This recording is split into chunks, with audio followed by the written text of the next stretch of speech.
I came just across a great article a few days ago, and I wanted to put it on the channel. And it talked about, and fans wrote in at Pride of Detroit. They wrote in what they thought was the greatest accomplishment of the year by the Detroit Lions. So here's what I want to do in this video. I want to talk about what you, the fans, think was the greatest accomplishment by the Detroit Lions this year. And I want you to put a comment in this video on what you think was the single greatest one. But we're also going to give some examples of what you wrote in to this article, and also what I think out of those is the single greatest accomplishment by this team. So without further ado, let's take a look at this.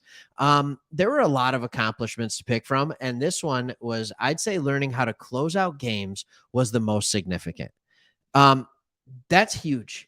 And here's the thing about that one. We'll just start here, and there's 4 or 5 of these. We'll start here. Last year, the 3 games we won, we won. And then if you remember that last 6 or 7 game stretch, either we were winning or we were getting blown out. And so it's like it wasn't close games. But this year, we won by winning games by a lot of points. We won games by just a few points, and we won games in every single way. And we ended up doing that to the tune of 9-8. Learning how to win close games in the NFL is absolutely critical. It is absolutely crucial because of the parity in the league. If you can't win close games, you're not going to consistently have good records. Look at the Minnesota Vikings this year. Sure, people said they were fake. I'll take fake. I'll take 13-4. I'll take winners of 11 close games. The bubble burst on them in the playoffs, but let me ask all of you Lions fans, would you have been happy being the Minnesota Vikings? Or if the Detroit Lions this year had 13-4 record and hosted a playoff game? I think we'd all be happy. We want to know how to win close games. You also want to know how to absolutely obliterate teams. Both can be true. All right, let's look at the next one. Going 5-1 in the division. Okay. They went on to say some of this might be lucky timing, but 5-1 in the division. I'm going to refrain how to say that. Dominating the division. The only game we lost was to the Vikings. We should have won that game. Well, I'm not going to say should have, because we didn't. We could have won that game. And then we won the other ones. We also could have lost that game in Chicago, and we could have easily lost either game to the Packers. So it's 5-1, but again, it goes back to the winning close games. Going 5-1 in the division and putting our stamp on this is our division. That's a big deal. But I think it's a bigger deal next year if you go out and actually win the division. So going 5-1 in the division is great, but we are 9-8 overall. So we were 4-7 outside of the division. That doesn't mean we weren't great, just means the timing of a lot of the games. They backload the division games. Every team, the last 2 weeks of every NFL season now, I believe, are just division games. So a lot of the division games we played when we were hot. We played the Packers twice when we were hot. We played the Bears twice when we were hot. And we played the Vikings early in the season, lost to them. And then later in the year, it was playing them when we were hot again. All right.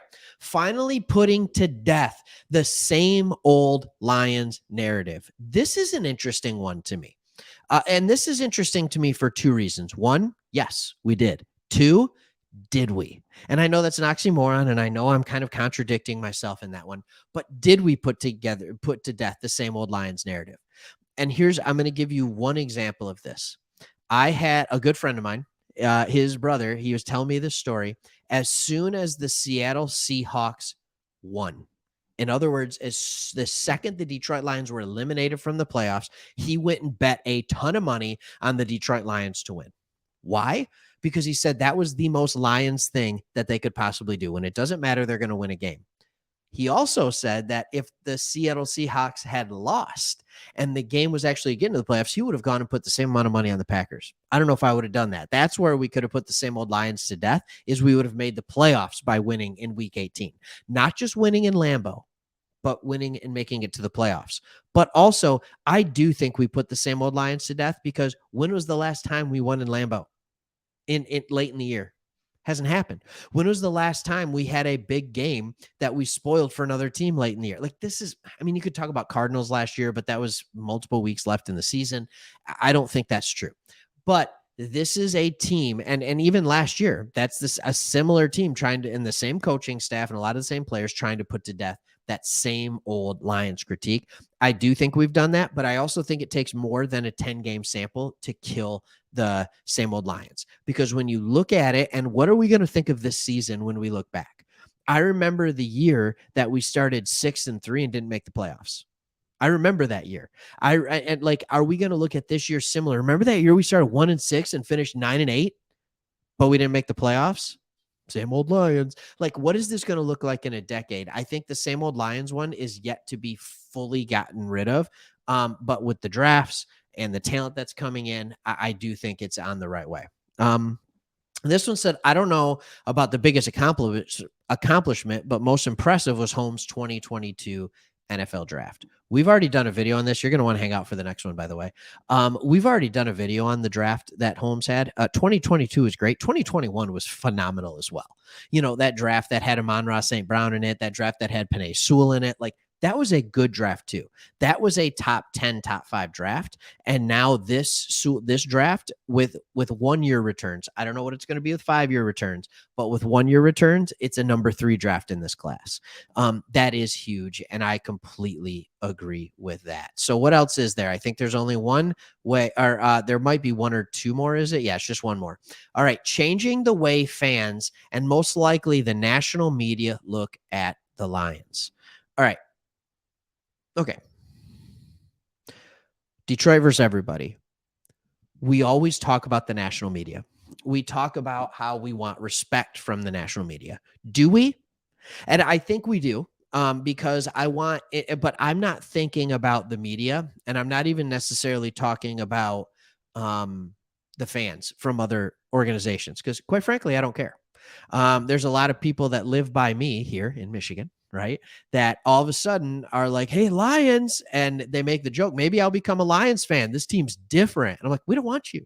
Like, if you haven't been here with us through the bad times, get out of here. All right. And that's not 100% true. Like, of course, come on, let's go. Enjoy.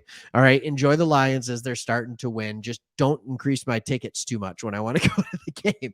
But at the same time, I'm not talking about the fans. I'm not talking about the media so much. I'm talking about other coaches and players around the league.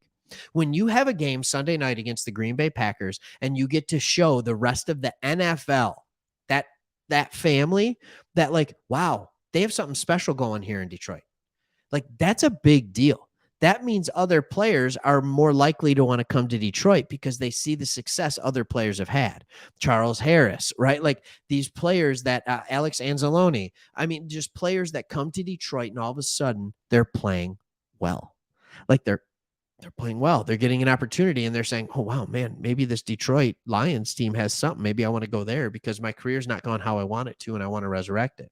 Same with coaches. Last year, Dan Campbell, you could tell he was about to puke. It looked like he was going to puke when, Aaron Glenn was getting our defensive coordinator was getting head coaching interviews.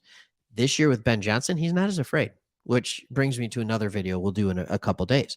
But he's not as afraid. Why is that? It's because he knows, hey, maybe he'll go. Maybe we have in-house. Maybe it's him, or maybe another coach is going to want to call him because they see that they have a good thing going here. So when I look at all these things, whether it's changing the way fans look, whether it's the draft, whether it's the same old Lions narrative, whether it's 5-1 in the division, or whether it's learning how to close out close games, I'm going to bring it down to 2 things. One is small and can get you more talent, and it's the national outlook at what the Lions do. But I think the very biggest thing is learning how to win games. I'm not even going to say learning how to win close games. It's just learning how to win. We went 8-2 in our last 10 games. This is a team that is young. And when you have a young team that learns how to win games, that becomes a scary team. So that is the single greatest accomplishment the Detroit Lions had this year. They learned how to win. And they didn't do it by going 9-8 and winning and losing and winning and losing. They went 1-6 and then 8-2. It's a 10-game stretch where they learned how to win games, period. Go Lions. Love it. That's my single greatest accomplishment. What's yours? Hit that subscribe button and then leave a comment.